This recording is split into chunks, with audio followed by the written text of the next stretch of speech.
তোমাদের সামনে সবকিছু সাজিয়ে গুছিয়ে নিয়ে। এই হচ্ছে বার্থডে গার্ল, এই প্রথম তোমাদের সামনে নিয়েছি ওকে। দেখো আজকে ওর জন্মদিন, সকাল থেকে তোমরা জানো, তোমাদেরকে বলেছি।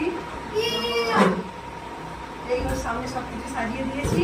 কি কি রান্না করেছি, কি করেছি সেটাও দেখাবো। তার আগে সবার কাছে বলি, এর আগেও বলেছি, তোমরা সবাই ওকে আশীর্বাদ করো, যেন জীবন অনেক বড় হয়, খুব ভালো মানুষ হোক, ভালো মেয়ে তো বটেই, খুব ভালো মেয়ে। তো যাই হোক, তো চলো একটা দেখিয়ে নিই খাবার দাবার কি আছে। তো বন্ধুরা এই দেখো, এখানে রয়েছে ফ্রাইড রাইস, এখানে রয়েছে প্লেন ভাত, এই আছে 5 রকম ভাজা, ভাজার মধ্যে আছে আলু ভাজা, মাছ ভাজা, ফুলকপি ভাজা, কুমড়ো ভাজা আর বেগুন ভাজা। এই হচ্ছে 5 রকম ভাজা। এদিকে আছে, এই আছে মাছের মাথা দিয়ে মুগ ডাল। আজকে সব কিছু আমার মেয়ের পছন্দেরই হয়েছে খাবার। তো এই হচ্ছে মাছের মাথা দিয়ে মুগ ডাল। এখানে আছে পুঁই শাক চিংড়ি মাছ দিয়ে, এখানে আছে দই কাতলা, এই আছে চাটনি, এই আছে চিলি চিকেন, আর এই হচ্ছে পায়েস, দই, মিষ্টি।